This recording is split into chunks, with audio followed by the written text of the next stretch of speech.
Welcome to Born on the Bayou Sports, a Houston sports show made for Houstonians by Houstonians. Join Tim Costello and Scott Barzilla every week as they break down the latest in Houston Astros, Rockets, and Texans news. Tim's a former minor league broadcaster, and Scott has written 2 books on the Baseball Hall of Fame. Yeah, if Javier could get it figured out, it would make things a lot easier because he was that guy everybody was counting on this year to be a Cy Young candidate, take that big step forward and help anchor this rotation with Fromber. Since he's come to Houston, you can look at the development of guys like Carlos Correa defensively, Jeremy Pena defensively. I mean, you can Alex Bregman's, certainly I think a better than average third baseman. And now you're putting teams in 3rd and 8, 3rd and 7, 3rd and 9. Now here comes Will Anderson. Pin back your ears, let's go.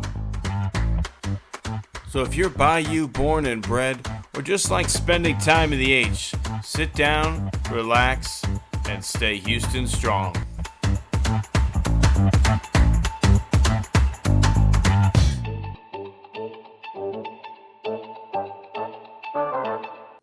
Welcome, all my friends, to the holiday season. As we are in the thick of the NFL season, it's the winter meetings. It's getting chilly, and yet here we are, still coming to you hot on a Wednesday night. How we doing, Scott? We're doing really good, and I was going to throw this one at your way. I love to do a question of the day with the students, and I love to do it because there's always one kid that gives me just the most hilarious response. So the question of the day today was, for homes that have no chimney, how does Santa get in? Well, Scott, if you've seen the movie The Santa Claus, he creates a chimney through magic. I've seen that, but here's my favorite response from a kid. Kid, and I quote, "He throws an elf through a window." Wow. Violent. Santa, the thug Santa there. Yeah, Santa's got some anger issues. Apparently, the naughty list keeps growing. But, speaking of the movie The Santa Claus, Scott, for the starting question in this show, what is your go-to Christmas movie watch list look like? Is there anything that you've already checked off this season, or what are the ones that you have to watch every year? We usually do A Christmas Story every year. Christmas Eve, right? Yeah, Oh, they yeah. do 24 hours. Mm-hmm. That's a personal, and I've never met anybody who's meh about that movie. I've met my wife. I've met people who either really, really hate it. My wife is meh. Take it or leave it. But most people I know, they feel a very strong way about it, one way or the other. But I personally love it. I like watching Hans Gruber Die Hard on Christmas Eve. That's always a fan of mine. I like watching the Griswold Family Christmas. Oh, yeah. Always a big fan of that one. We've done Jingle All the Way already, and then we did I can't remember which one we did another one too. But honestly, I don't love the Santa Claus. Like, I think that one is just played out a little bit. Maybe it's my dislike of Tim Allen. I don't know. Very cool. Could be. The narc Tim Allen narked on everybody when he got busted for cocaine trafficking. But maybe that's not who I envision playing Santa Claus. Guy flying a airplane full of cocaine. No, I'm not a big Santa Claus guy. I think I'm not a big Home Alone guy either. See, we'll disagree on that one. I love Home Alone. But I will say, a very underrated one is Elf. That's the one we watched already is Elf. Who's underrating Elf? Well, you get the thing with Will Ferrell, his movies are either really, really good or really, really bad. And that one was one that when I was going to watch it the first time, I was thinking this could be really awful. And it turned out to be really good. Yeah, Elf's a much watch. 4 Christmases. I'm a big Vince Vaughn guy, so I really enjoy 4 Christmases. Always fun to watch. And Christmas at the Cranks, another Tim Allen one. Fred Claus enjoyable as well if you've ever seen it. I enjoy good. I even enjoy the Trailer Park Boys Christmas special, Scott. I like a good holiday festive event. I'm not a big Fred Claus fan because the whole thing of saints live forever and their families also live forever just seemed kind of a stupid concept to me. But teach their own. Fair enough. But speaking of living forever, I'm not sure if this Astros dynasty is going to live forever, Scott. And the winter meetings hot stove is heating up right now. We've seen some big deals go down. Juan Soto has already signed. The market for Kyle Tucker appears to be red hot. So here we are. The Astros are at the prefaces, of either maintaining this window, signing Alex Bregman, trading Tucker, and getting a package back that allows you to maybe get better or fill some holes. I don't know, Scott. It's something I was maybe against originally, but if we're not going to be able to lock down Tucker, that Cubs package looks pretty enticing right now. Yeah, and I think the Cubs package. Are you mentioning the Seiya Suzuki and Paredes Paredes? Yeah, that one in is a top intriguing. prospect. Yeah, that one's intriguing to me. I think Valdez to the Orioles seems like it would make sense because the Orioles are prospect rich, and I could see them wanting to avoid the big money, guys to get in, somebody to replace Corbin Burns. I don't know if there's going to be much of a market for Presley. Now, correct me if I'm wrong. Is Presley a 10-5 guy? I think so. Yeah. So he could basically refuse any deal. No, he doesn't have. Does he have 5 full years with the Astros? I believe so because he He's came in traded more. for him in 18, I believe. So that's Yeah, not. I with mean, that, 2024, it's 6 years, but 7 years. yeah, I guess yeah. Well, and so to me, I think he would only accept a deal to a team where he'd be the closer. And so I don't know I don't know where that is. That's going to be a hard one. But I think overall, though, if you're looking at the winter meetings, I haven't felt this way about baseball in general since probably the 90s and early aughts. I felt like the game was making some positive steps towards financial parity in the last decade or so. But the last couple of years, I think, with what the Dodgers have done and then some of the big contracts like we saw like the Yankees dole out, it's just kind of crushing your spirit a little bit. I mean, I agree a little bit more with the Dodgers just because of how much the deferred money game is being played there. And I don't even mind from a player's perspective if they're willing to accept deferred money. I just think we talked about in the last episode of this podcast. I think the way that it does not count towards your luxury tax is bullshit, right? Like it's the AAV. That's what should matter. The Mets just always have found ways to give big ass contracts out. That one doesn't surprise me as much as just the amount of it, right? Like you paid him more than Shohei Ohtani. It's just crazy. And then, I mean, the Yankees not giving a suite is the reason why they didn't get him because they had issues with security. And I mean, I'm with you though, Scott. I do and maybe I'm a little disheartened from like Jim Crane's stance as well because it just feels like we don't have a chance, right? Like when our owner has publicly said like I won't go past 6 years and all these big guys are getting 10, 11, 12, 13-year deals and your owner's just like it ain't happening here. How are you supposed to feel as a fan knowing that like we're automatically out of the running unless they're willing to take a 4 or 5 year deal?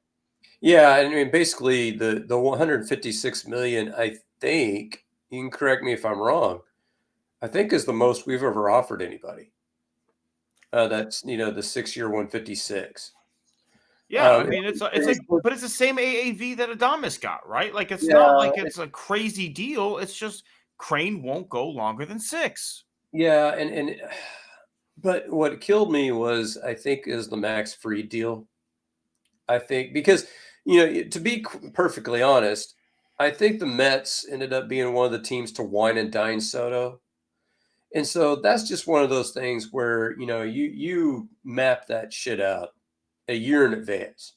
mean, the Mets knew they were going to make a big offer to Soto, probably, within, a whole calendar year. And so they were getting that sucker ready, and they were in the planning. The whole Fried thing just felt like, well, we got to sign a guy. Oh, here's $218 million. There you go. And I just don't see the Astros in that neighborhood of being able. I think they did it with Josh Hader for That's a 95 3-year million. deal. Well, 5 years for 95 million. That's under 100, right? Under 100 with the Yeah, under 100 million. So, I mean, I feel like the Astros are capable of making spur of the moment deals, but not at that level.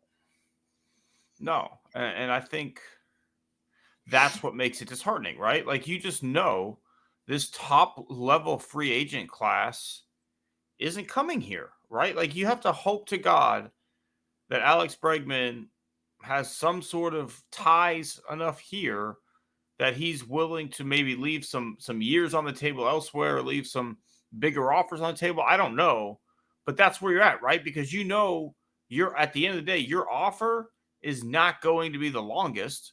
Your offer's probably going to have a high AAV, but it's not going to be the 10-year, $300 million deal he thought he was going to get. So, what way are you going to sell him other than like, hey, Houston, you love Houston, you've won 2 rings here, yada, yada, yada. But because he's got those 2 rings, he can also go get a bag and I already won 2 championships, right? Like, that's also out there, and we don't have the money to compete with that. Like, as fans, we watch Springer go, and it's just like, well, shit, okay, we've got this whole group we've got to pay. And we watched Correa go, and that one really stung because, like, Correa was the guy. Correa changed everything in this franchise. But, okay, we've still got, Jordan and Kyle Tucker and Altuve and, Verlander. Okay, well, now Verlander's gone. Well, now Bregman's possibly gone. Now Tucker's possibly gone. Now Fromber's possibly gone. And I'm not saying we're ripping this thing down to the studs, and I'm hoping this is more of a retool than a rebuild, because at the end of the day, you still have Altuve, you still have Jordan Alvarez, you still have Yainer Diaz, you still have, even if you trade Fromber, a rotation that has Reno Blanco, that has Spencer Arangetti, that has Hunter Brown, that's going to have CJ come back at some point. Hopefully it's going to have a Luis Garcia that's healthy. There's a lot of arms here, and theoretically you're going to get some good players back for the guys you trade, but you're losing what's been the heart and soul of this franchise for the past 7 years, piece by piece by piece. So all of a sudden, it's that Will Smith meme from Fresh Prince where he looks around his house at the end and he's just like, I don't recognize anything anymore. Well, and I think part of it, in those old guys that you mentioned, Altuve and Jordan took team-friendly deals. Let's be honest. I mean, what do you think Altuve would fetch on the open market? I mean, I think he'd probably get a similar yearly number, but he'd probably go 8 or 9 years somewhere. And I think even more so would be a young Jordan. If Jordan hits the market, based on the numbers we've seen out there, that's a $500 million contract, right? Yeah, exactly. So basically what you're doing is, and when you're offering all of these guys, is you're offering them, here's a hometown discount. Let's see if he bites. And you had 2 guys bite, and that's fantastic. And I think the positives so far is, with the exception of Cole, I mean, Springer to the Blue Jays. Does anybody really care about the Blue Jays? And he's been bad and unhealthy. Yeah. Correa to the Twins. Does anybody really care about the Twins? They've been okay. He had his first year there was good. The next 2 were not. So, I mean, this year he was good when healthy, but he hasn't been healthy. So I think what's really going to bite with Bregman is if he goes to Boston or New York. That's really going to sting. If he goes to some place like Philadelphia, be like, okay, all right, whatever. But, I think if he goes to Boston or New York, that's really that's going to sting. Yeah, that one, I just, even the fact that with Tucker, that we're talking to the Yankees, like, these are teams that you expect to see late in October. Why would you want to make them better, right? Like, I understand mutually beneficial trades exist, and the Yankees package has Gill, a great pitcher in his own right. That if you're going to look to trade Frommer, it wouldn't be the worst thing to get back a young arm like that. But again, like you're going to go help the Yankees get better, and to me, that is just insane. Some of the StatCast and other numbers behind the numbers are not very complimentary of Gill. So I'm like his StatCast ERA was in mid fours. So that one makes me. I don't love the Yankees package. I prefer the Cubs package that I've seen out there. Sayuki's Suzuki, pardon me. He's got an 850 OPS guy 2 years in a row, and he's gotten more power every year he's been here. Paredes was a guy you and I both wanted at the deadline last year. And if you can get a top pitching prospect out of it too, we've done pretty well with developing arms. And let's pretend for a moment that if you traded Valdez, let's say you trade him to the Orioles. Let's say that you were able to throw in Jake Myers and get back Cedric Mullins. You love that guy. I don't know that Cedric Mullins is an all-star, but would you agree that he's an upgrade over Myers?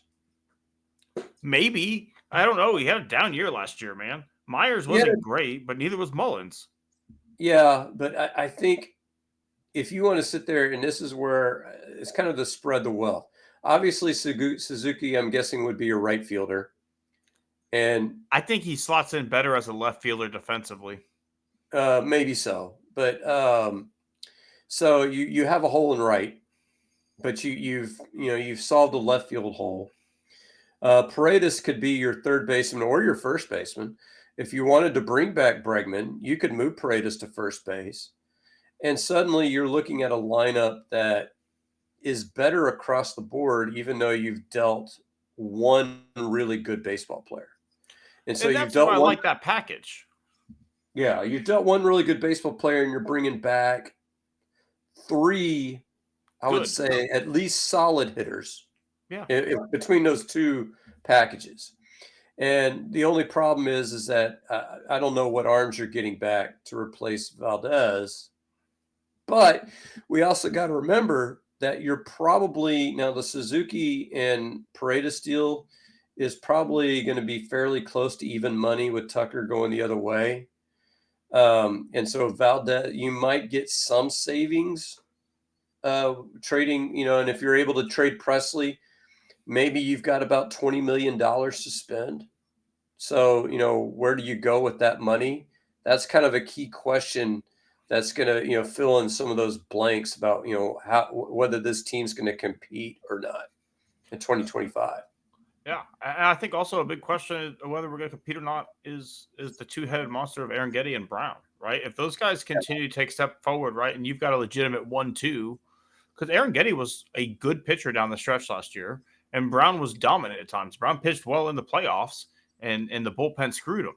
And so, at the end of the day, if Hunter Brown continues to be a potential ace of a staff, and Aaron Getty looks like a solid 2-3 guy, and Renaud Blanco could be a solid 2-3 guy, and Luis Garcia comes back and he's a solid 3-4 guy, and Christian You got JP France. JP France. I am not high on JP France at all.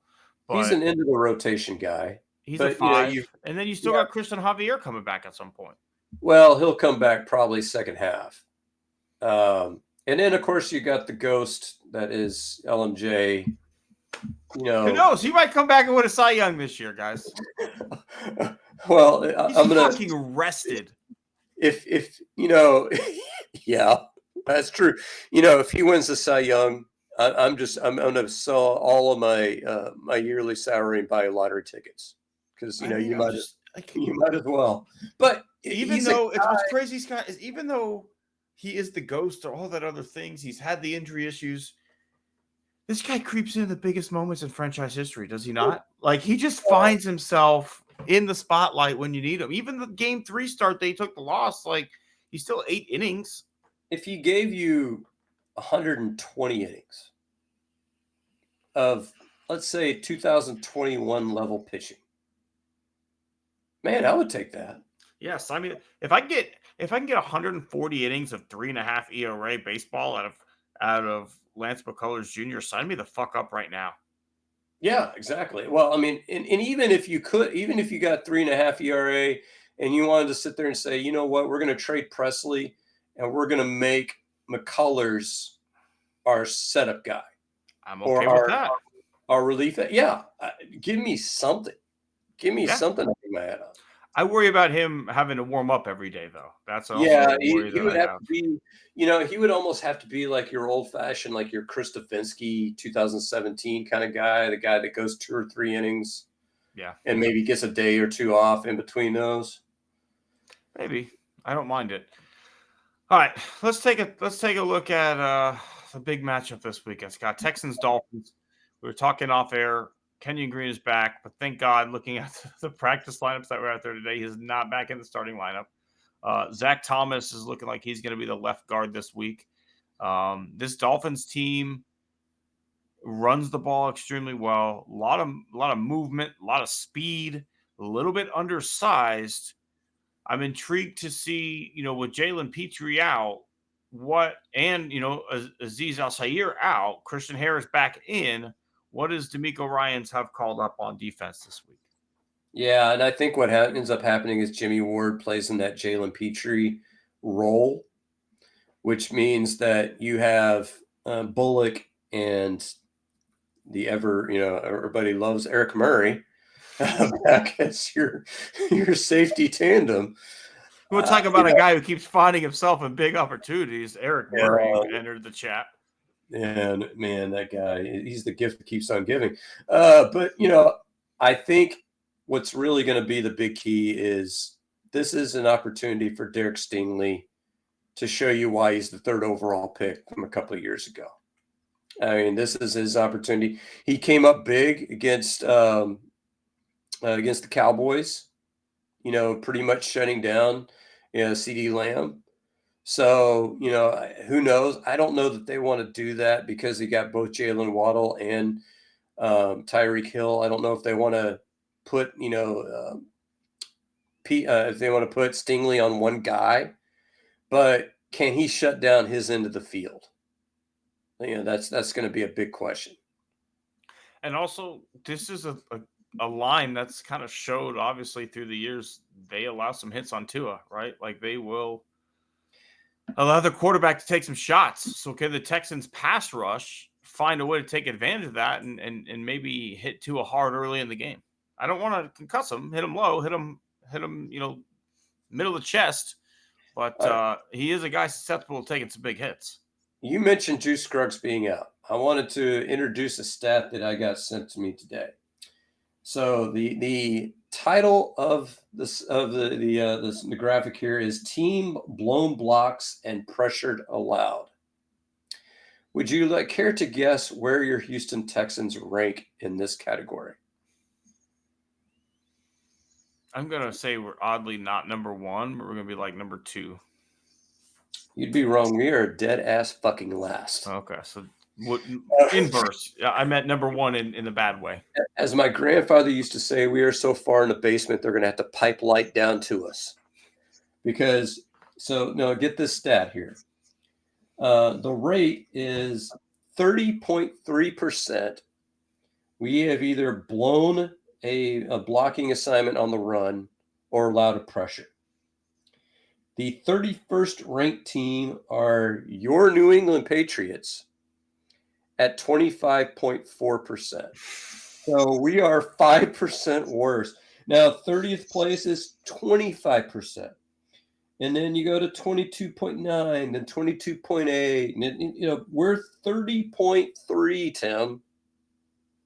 And we're dead last in both categories by a wide margin.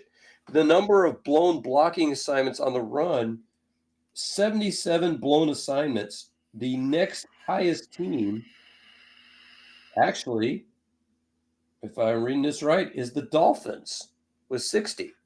Go figure. And then, of course, with pressures allowed, 177. You've got the Giants with 173 or the next highest. So we're last across the board. And you're losing Juice Scruggs, and you're putting in a Hall of Famer. Is he in the Hall of Fame, Zach Thomas? I don't think so. I think he's in the Hall of Good, and this is not the same Zach Thomas. No, not the same Zach Thomas, because he's in his 50s, I think. He's about my age. Probably can't walk at this point based on the way he played. He had one of those classic, like the high flat neck braces on the back. I remember that. He was a Cowboy Dolphin. Remember him very, very So well.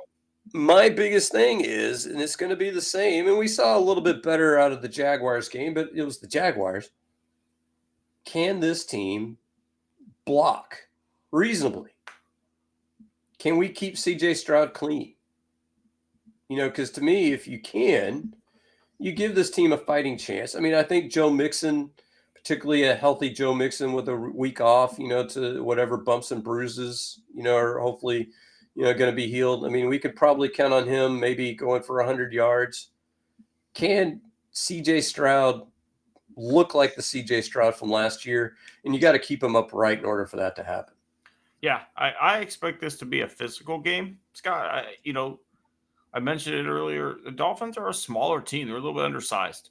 So this is maybe an opportunity for the Texans line to get rolling, to run block, to maul some motherfuckers, and let Joe Mixon feast, right? Like, control the clock, do what you can to keep that offense off the field, give CJ third and manageable situations, do enough in the run game that the play action works.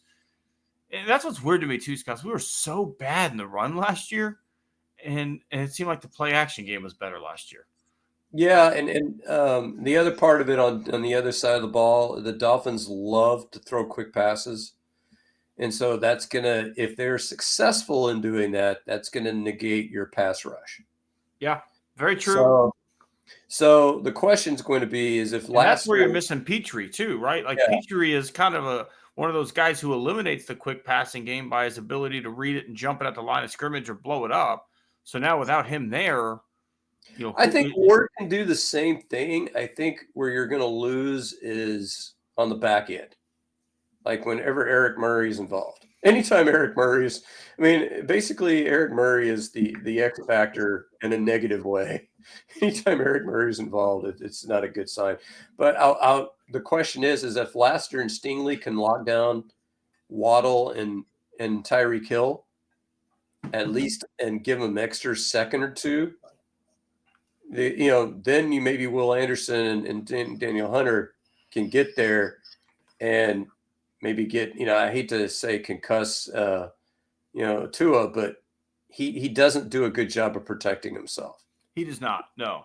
And first and foremost, too, you got to stop the run. This is a team that loves to run the football. They've got speed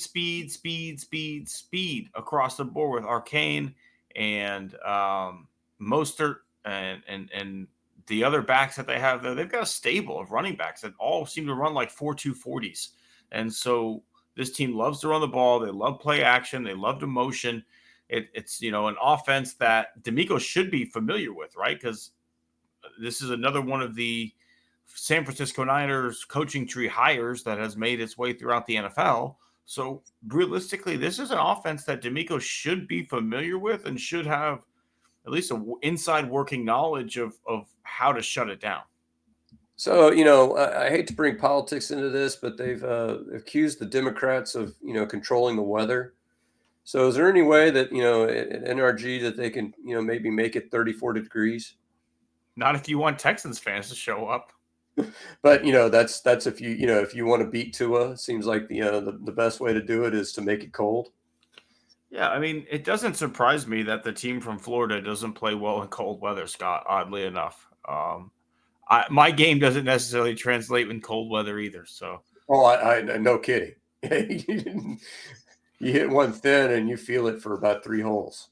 Exactly. Well, speaking of games translating, the Rockets are hoping that some of their in-season tournament success will translate to the NBA playoffs. It still sounds silly that I'm saying that, but if the Rockets win the in-season tournament, I'm going to be a big fan of it. The quarterfinals tonight, Scott, tip-off was about 22 minutes ago. How big of a deal is this for you? Is it not a big deal unless we win it all? I think, oddly enough, I was thinking about this and that I think you get some scheduling benefits because obviously you're only going to play 82 games. And so, maybe you avoid some tougher games if you just make it to the finals of this thing. And I think, you have the Warriors at home. You've got Fred VanVleet back. You've got Tari Eason back. Tari Eason was on the 2-game concussion protocol. Looks like he's back. VanVleet was dealing with, I think it was an ankle issue or knee issue. And I think he's back. So, one of the bigger things, and number one, we had some, Rafael Stone made some comments that, we don't want to make any in-season trades. Do you think is he just posturing there, or do you think they really want to keep this team together? I think a little bit of both. I think he's maybe showing some confidence to the young guys that, hey, I want you to keep playing well. We trust you. We don't think we need to shake this team up too much. And also at the same time, I don't think he wants to show his cards too early in a process like this, right? Where there's going to be some high asks for guys like Jimmy Butler or Giannis or players of that caliber. You don't want to be out there in on camera saying, yeah, we got to go get somebody. We really need somebody. Like, we'll do whatever we can do to get somebody like that on our roster. Like, say you get trade raped. Yeah, and the thing is, I don't know if you saw this, but Vegas has the Rockets as the leading contender for Jimmy Butler's next team.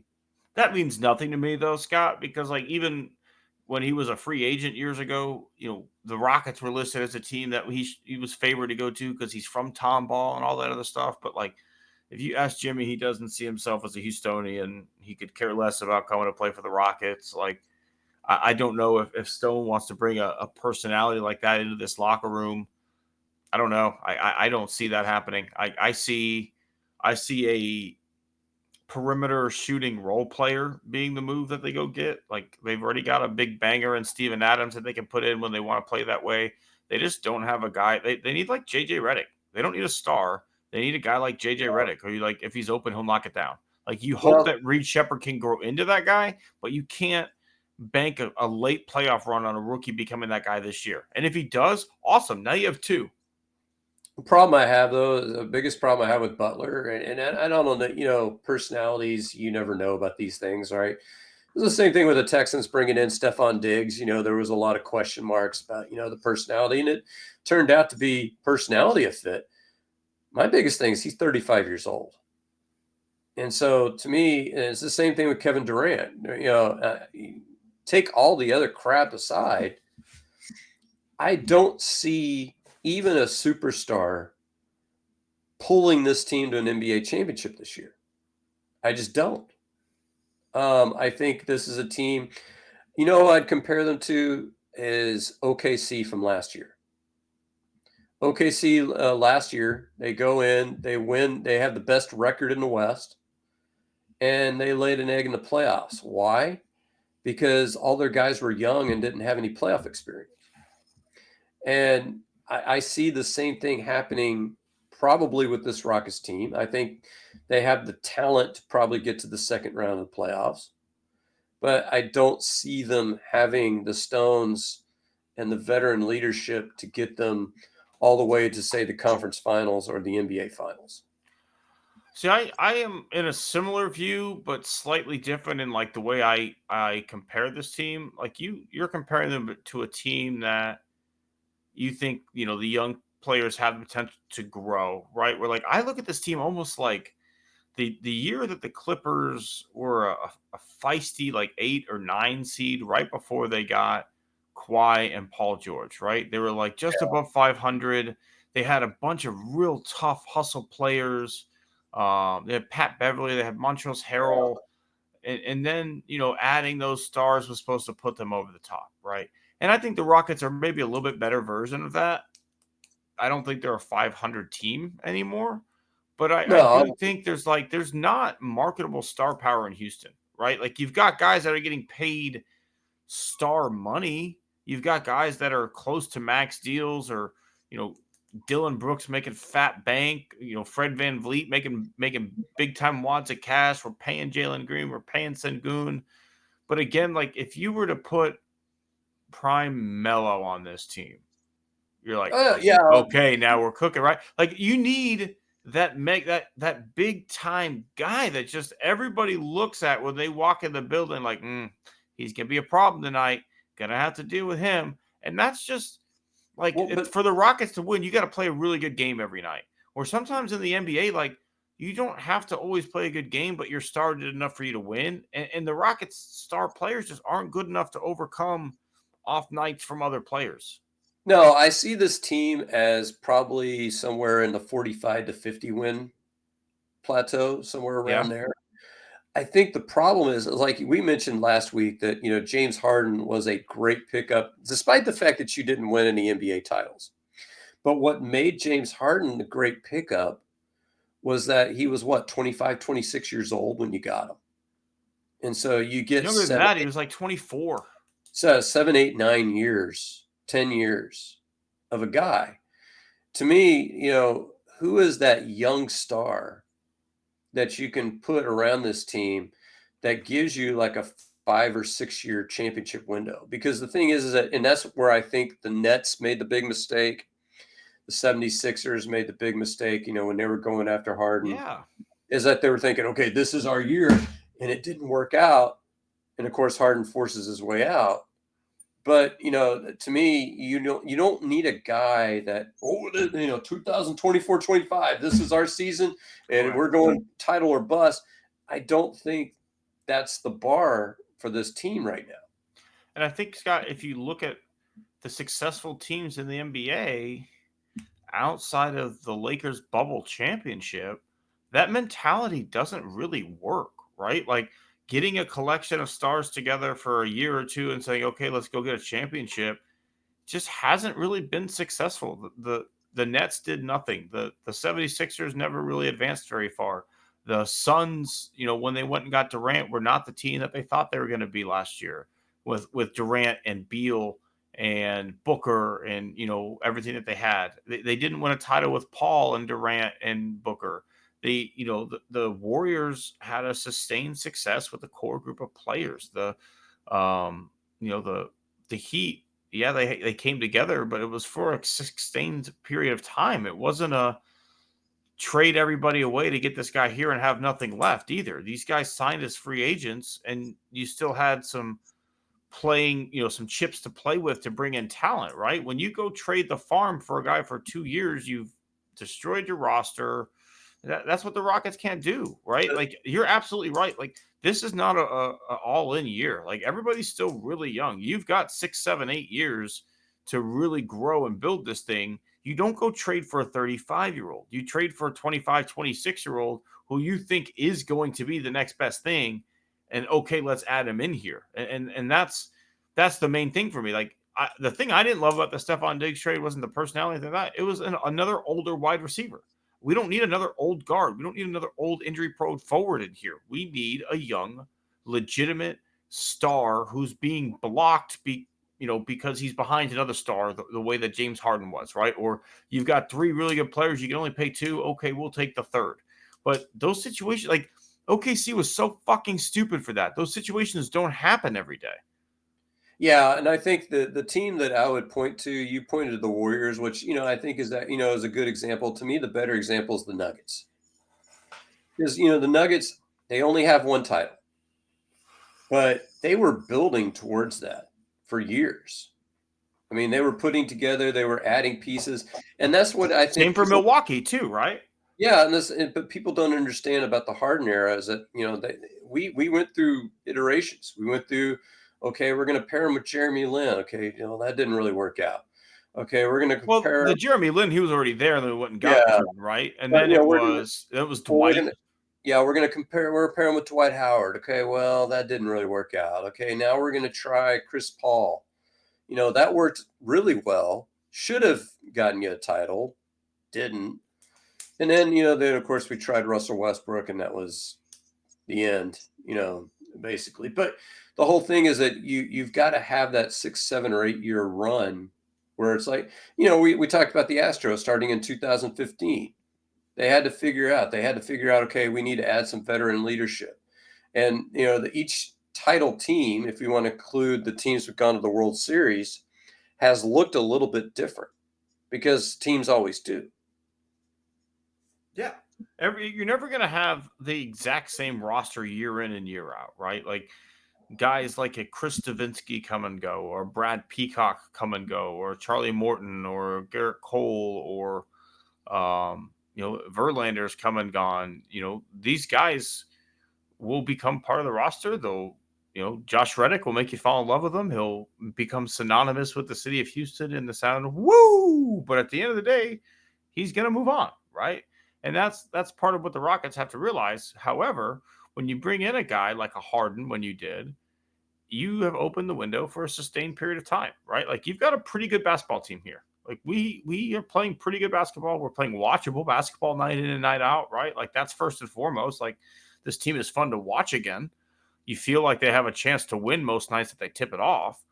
But now let's take it to that next level, right? Like even you look at the Mavericks, like the Mavericks have committed to growing Luka, right? They've committed to finding the best possible players that they can put around a guy like Luka Doncic to let him be his best version of himself, right? Like they've got a guy who's not necessarily a point guard who has to have the ball in his hands all the time in Kyrie Irving.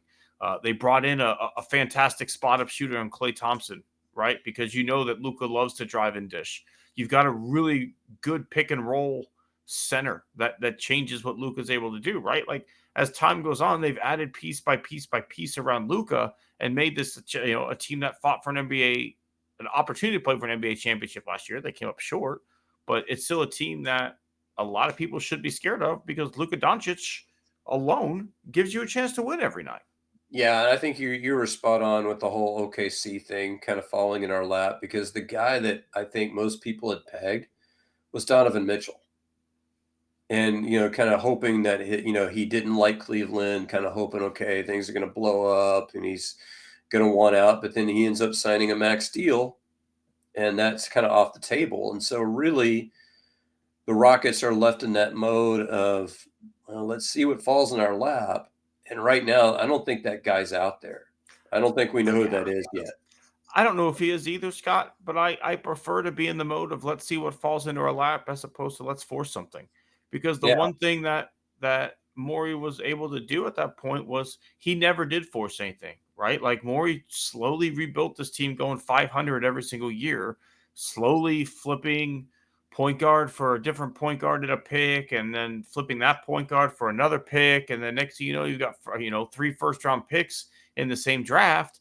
And then when a guy like Harden became available, you had the bullets to go make that trade. So you don't want to spend your capital now on an aging, Kevin Durant when next year someone's disgruntled and wants out, right? So Yeah. I'm okay with this team staying intact as is, getting playoff experience, playing together as a young team. Maybe one of these pieces like a Jabari Smith growing a little bit to where even you up his value if you do want to include him in a trade. Right now, I don't have to give up as much because Jabari Smith is worth more. So I'm not opposed to just letting this bad boy ride out and seeing where it goes from there. Yeah, absolutely. All right, Scott, I think it's time to start giving out some awards this week. It is time for that Horse's Ass Award. Who do you have for us, Scott? Oh,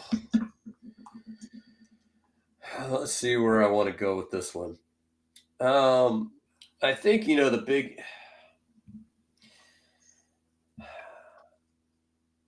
I hate to say that. Well, I hate to do this to him, but Juan Soto, why are you going to the Mets?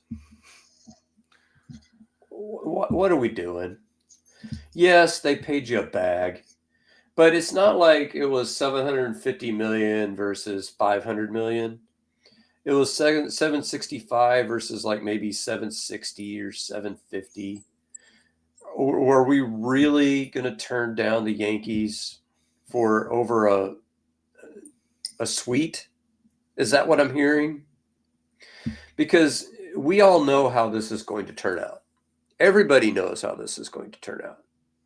You've got Francisco Lindor is a nice player. Peter Alonso's going out the door. I don't think he's going to go back, to New York. So, now New York is kind of scrambling and they're saying that they want to trade Starling Marte and we'll give you some money.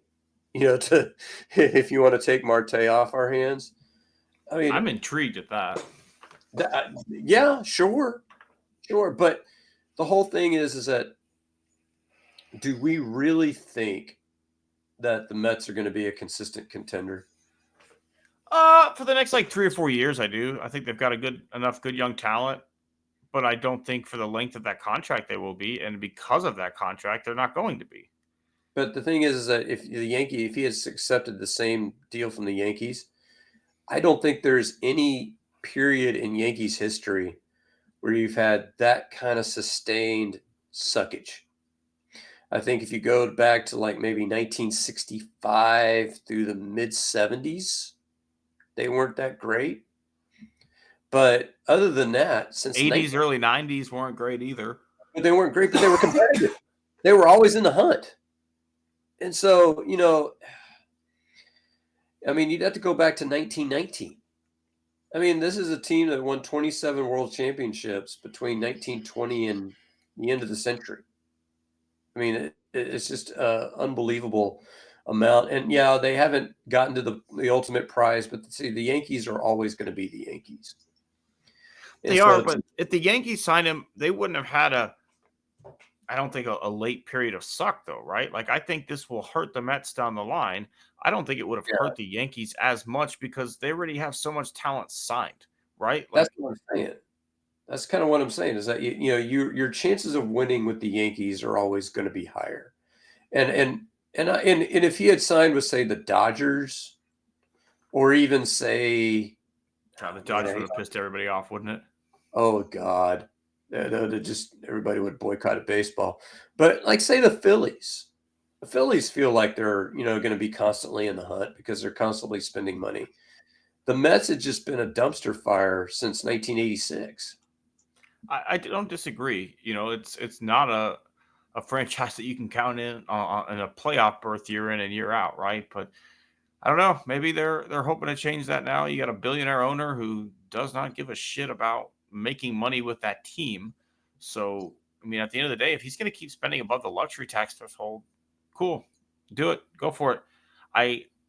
I'm going to take the other side of it, Scott, because I think my horse's ass is the Yankees. Because I think they are putting out huge spurned lover vibes. Because why do we need to know that Juan Soto had an issue with a security guard? Or why do we need to know about this sweet stuff, right? Like, I feel like take your L and move on, right? Like, if the Astros don't re-sign Alex Bregman, are we going to have stuff coming out that they wouldn't let him put Breggy Bomb salsa in the clubhouse and they made him eat paste picante instead, and that was the real issue? Or he had to use salt and pepper when really he wanted slap yo mama seasoning, or he wanted Breggy Bomb season. Like, what are we gonna think? That's not how you do it. You say, hey, we put our best offer out there. They didn't accept it. It sucks, but we now have this money to spend elsewhere, and because of that, we signed a really, really good pitcher in Max Fried. You're welcome, Yankees fans. Like, no, you start dissing your ex, and it's just, I think it's ridiculous. Well, you know what it almost reminded me of is it reminded me of the early days of the Crane era before we had Lunau in tow, or kind of very early, or maybe Lunau just getting here. When I can't remember who the Japanese player was, but we offered him 101 million, and he ended up signing for 150 million, and we were like, well, we were the second highest bid. Yeah, but like $49 million. You were short. Or, sitting there, well, we were second in for Jose Abreu coming from Cuba. Yeah, we were the backup bid. I don't care about the guys you almost signed. Don't give me that story. Give me the story of, well, tell me, yeah, we tried our best, but tell me what's your plan now? And to me, that's my biggest thing with the Astros is that if you want to sit there and tell me we don't want to pay more than $150 million for a guy, okay. If that's your prerogative, but tell me what your plan is. Yeah, I agree with you.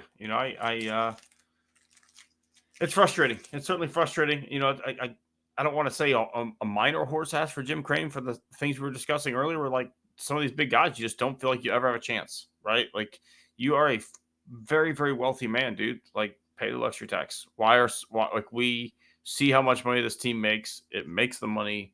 Pay the fucking luxury tax. Yeah. All right, Scott, let's tip some caps. Who you got for us? You know, actually, I'll tip my cap to, I think the Boston Red Sox had a good day.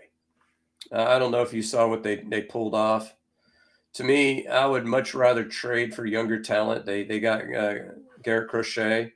I'd much Okay. rather trade for a younger talent than dole out over $200 million for 8 years for a pitcher who you know is going to blow his arm out at least once in that 8-year span.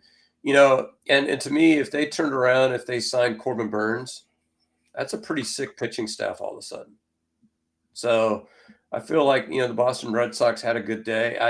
I love to see big market teams make small market kind of moves, because it kind of shows that, you know, we want to play this the smart way and not just bluster and spend our way out of this thing. One of the things I find interesting, Scott, with these giant contracts that are being handed out, how many of them would you say have truly worked or quote unquote been worth it, right? Like the Dodgers, I think, are one team that could say, like, yeah, they spent a shit ton and they won this year. But outside of that, right, like Padres gave out some huge long-term deals. I don't know if you'd say that worked or not. Phillies gave out 13-year, $300 million deal to Bryce Harper. You know, time will tell on Soto. Lindor got the big long deal from the Mets. Judge got the big long deal from the Yankees. I don't know if these big long deals allow you to win World Series and compete for a long time. Like it's tough because like I want to compete on some of these free agents, but also at the same time I understand where Jim Crane is coming from. So I do agree with your hat tip of like there's more than one way to skin a cat, right? Like if you've got a good GM who can go make a move, who can build a farm system up that other people are envious of, so you can go get young, controllable talent and just kind of churn it the way like the Patriots did in their reign, right? Let a guy go a year too soon rather than a year too late, and just keep bringing in more talent that other people aren't aware of. Yeah, and I think you're asked an excellent question. To me, the only long-term deal I can think of in recent memory, like you could go back to like the 80s. I think, you know, the Yankees signed Winfield for, you know, an obscenely long deal. You know, the Astros deal with Nolan, I think, was a pretty long deal because I think it was 80 through 88. So, you know, that's a pretty long deal. But I think Harper is the only one that I would say I would argue has worked out, because the Phillies have gone from kind of a middle of the pack National League East team to a constant competitor that did make it to a World Series. So I would say that's the only one. And I would say the rest of them, I'm not going to go unmitigated disasters in every case. I think you're right, but I'm not going to judge the uh, Ohtani deal after 1 year. I mean, that's a 10-year deal. We'll have to see. I also know on the Ohtani one, they're going to make their money back in merch and sponsorship Yeah. from Japan, right? Like that's why I know you can wash that one, just because it's a foreign market. That one's so different, right? Like you can throw that one away because every big Japanese company that is, you know, global is going to want to have a billboard in the Dodger Stadium, so that way when they run the Japanese feed of the game, that the sign shows up. Yeah, absolutely. I mean, that's a big part of it. And who knows how much a World Series is worth financially. Well, you can So, put you know, money on it, right? The extra games of the sold out revenue, the extra TV revenue, the extra merchandise revenue. Like the Astros know firsthand how much winning a World Series yeah, makes you. So we just don't we the fans don't necessarily know what that number is. But it's a number. yeah, We know it exists. I'm going to go with a combination hat tip this week, Scott. It's going to be for the same event, but a combination of tips.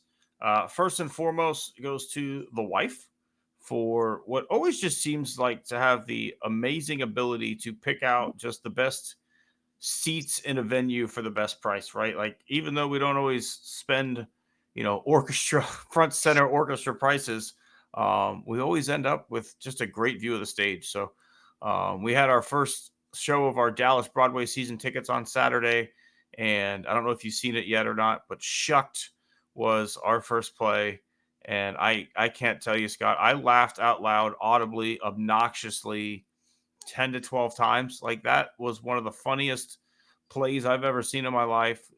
Just the quick hitting, sarcastic one-liners were just right up my alley.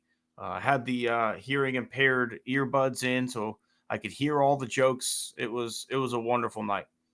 Yeah, our last one was Noises Off. I don't know if you've heard of that one. I haven't. It's a great play because basically it's about a troupe that's putting on a play. So it's broken into 3 acts, and so you see like the first act is the rehearsal, second act is what's going on behind stage, and then the third act is like their final performance. And it's just it's a laugh a minute. We actually have tickets for Saturday on the smaller stage. The Alley Theater has a smaller stage that seats maybe 100, and so that one's going to be a 1-act, 1-person play. So and it's basically, I think the title is The Night Shift Before Christmas. And so it's kind of a new age thing, but yeah, terrific hat tip there. And we also got to see behind the scenes on the Christmas Carol at the Alley Theater, and that was a good event as well. Yeah, man. There's nothing like getting a little culture, right? Being we're more than just sports guys. We are cultured human beings in the world. All right, Scott. That time to kick off a scumbag of the week. These people have offended us, and it's time that they be recognized as scumbags of the week. Who you got? I'm going to tip my hat here, or throw my hat in anger at Major League Baseball. We didn't get to talk about this in the long term in the episode, but the economic structure of the game is unsustainable. I mean, and the thing is that you've got 3 or 4 teams that are able to spend $200, $300, $400 million on a player, and the rest of the teams really can't. And I don't know, we didn't talk about this in the episode, but I'm sure you saw how the Players Association is thinking about levying a grievance against the Oakland A's, or I shouldn't say Oakland A's, the cityless A's. The cityless A's. You've got, Tampa Bay, who may build their stadium, may not build their stadium, may renovate the Tropicana, may not renovate the Tropicana.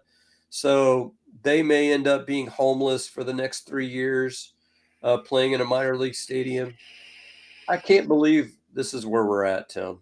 I can't believe that we have, a couple of teams that literally don't have a major league home, along with other teams that are spending literally over $1 billion on players in the single off. It doesn't. And the thing is, the NFL and the NBA, they've done things a little bit differently from each other, but they've kind of figured out teams are spending more or less similar amounts of money to fill teams. Now, the NBA restricts the highest salary that you can make. The NFL just says, hey, you can pay a guy whatever you want to pay him, but you got a hard cap. So you got to figure it out. But baseball for years hasn't figured this out. And to me, it's not. I mean, I think when you look at a team like the Astros, I feel like if given their revenue, the Astros are spending pretty close to what they should be spending, I think. But there are teams that aren't. And what are we going to do about it? I mean, there's no solution inside. Some people have suggested a salary floor. I don't think that's a bad idea. My idea would be to make it like a reverse tax, to where you can go below the threshold and maybe have minor penalties. But if you stay below the threshold for multiple seasons, then you really get penalized. Because I could see the prospect of, hey, we went for it. Our team sucks. We want to bottom out for a year so that we can reload. That makes sense. What doesn't make sense is teams never getting out from that bottoming out. And we've mentioned teams before, like the Pirates, the scumbag, move that they made. They were scumbags 1 week for what they did to Roddy Tellez at the end of the year last year. Mm-hmm. The Angels have done kind of similar things where it's like in September, they're just going to we're just going to cut like 6 guys so that we don't, reach a bonus or whatever. There's there's 2 halves in baseball, and it can't continue to exist like this.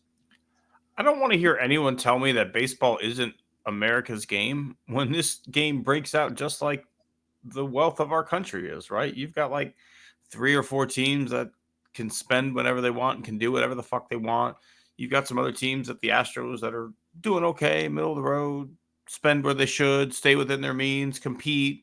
Then you've got the A's, the Rays, the Pirates, the Denver the Colorado Rockies, right? You've got teams that are just baseball's version of trailer trash, right? Like voting for things that don't help them. But at the end of the day, the owners have too much power, and we'll never get those things that we want because they have that much power. I think a floor is great. And I agree with you. You may not have to meet it every year, but if you're below that floor for, more than 2 full seasons, there's got to be penalties for that. So, absolutely agree with you there, Scott. I think there's just too much money in the game right now, right? Like, at what point are you going to price your fans out? Like, you're paying guys $765 million. How much are those tickets going to be? How are a father and his daughter going to go to a game at $100 a pop for nosebleeds? Because Yeah, they're not. no, and we've been to maybe 2 or 3 games in the last 3 years. Yeah. Dude, when I was a Because kid, I'd go to 20, 25 games a summer. If I had a day off of work when I was 17 or older and had my license during the summer, I was at Minute Maid Park. Like, that's just well, what I did. You can't do that now. well, you want to go back in the day? We used to do the same thing in high school and college because the outfield bleacher seats in the dome, $4. Yeah.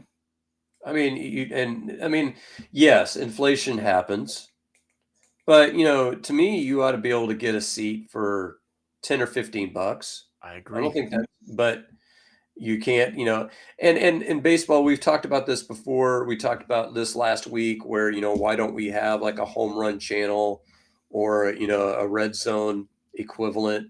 Why are we blacking out, say Tim and Dallas from watching the Astros? Why am you blocking me out from watching the Rangers? Why, why are we blocking anybody out at this point? The whole thing is that you have people, and this is where, and this is the whole point, is that if you want to grow the game, you want to grow it for kids. If you price me out of the game, of the live game, and you give me no options to watch it other than spending over $100 a month for Fubo, then you're pricing out a lot of people, period, from watching the game of baseball. And then when you have a commissioner who turns around and everything, my favorite Facebook meme was the new rule is that each team gets a strategic airstrike during a game. Janet came up with a great one that actually, you think would be hilarious. Is like every team has a guy in the outfield that can tackle a fielder once in the game. Can you imagine a fly ball? Jordan's a lazy fly ball to left field, but here we're going to send the guy and he's going to tackle the left fielder. What are you going to do? Yeah, that backup guy becomes way more important now if you got a tackler out there.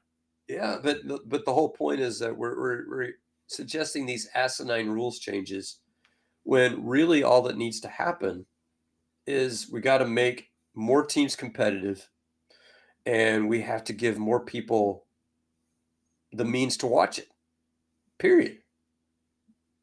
I don't disagree with you at all. I think you're right on the button, Scott. We are how to preface this for this game, and I don't think Rob Manfred loves the game, right? And we've talked about this before. That should be a a prerequisite for the job should be you love this game, and you can't convince me that he does. Like, and that's why at the heart of it, right? He's the biggest scumbag of them all in all this. Yeah, absolutely. All right, Scott. My scumbag this week, it's gonna be Scott Boras, right? Like, to go along with what you're saying, like, this is the guy that's causing all of this. This is one of the main reasons these things are becoming an issue. Is Scott Boras doesn't really care as much about like getting you into the best situation for your career. He cares about getting you that bag. And like when you see a guy's hired Scott Boras, you know, you can basically kiss him goodbye. Um, I don't know what much more to say. I mean, it sucks that he represents our guy right now, but like I can't imagine what it's like being in a room with that guy. Like, you know, there's some political scumbags I could throw in there, but like in today's day and age and the issues we're having with the game of baseball, like Rob Manfred's the problem on one side, but Scott Boras is the problem on the other. Yeah, and the two things that really strike me about Scott Boras is I think, uh, I think back to the Carlos Beltran negotiations back in 2004, 2005, and he had a guy. To me, to be the stat guy for Scott Boras is like being a photographer for the National Enquirer. I mean, it's got to be like the worst level, it just a suck. But basically, I don't know if you remember this. Scott Boras argued that Carlos Beltran was better than Willie Mays. I don't know if you remember that. I don't remember that. No. And so, because he came up with some kind of crazy stat thing, he's like, "Oh, look, he's better than Willie Mays," and he probably came up with something for Juan Soto of like, he's the best hitter that's ever lived. And it's like, Juan Soto's a great hitter, not the best ever lived. And what I always That's tell Roy people, Hobbs, the best that ever was. that's right. What I always tell people though, and because they always argue this, because they argued this with Beltran came up. Well, there's no state income tax in Texas.